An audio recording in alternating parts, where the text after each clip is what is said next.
Hello বন্ধুরা, good evening. বন্ধুরা, এই যে দেখছেন আমরা মাছ ধরে আনলাম।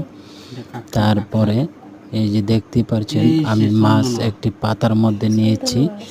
এই যে দেখুন, খুব সুন্দর করে মাছটা নিয়েছি। আপনারা দেখতে থাকুন। আমাদের অম্পি নদীর মাছ, খুব তাজা মাছ এখন নিয়ে আসলাম। এই যে দেখুন, বেলা 1টা বাজে, আমাদের মাছ ধরা শেষ হয়ে গেল। আমরা চলে আসলাম বাড়িতে। এই যে আপনাদের দেখাচ্ছি, এই যে দেখতে থাকুন।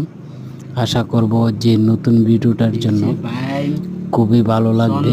লাইক কমেন্ট শেয়ার করতে ভুলবেন না, অন্যকে দেখার সুযোগ করে দেবেন। আমাদের ইউটিউব চ্যানেল এখনো যারা জয়েন হননি তাদের উদ্দেশ্যে বলছি, আপনারা জয়েন হয়ে যান। আমাদের আরও নতুন ভিডিও আপলোড হবে।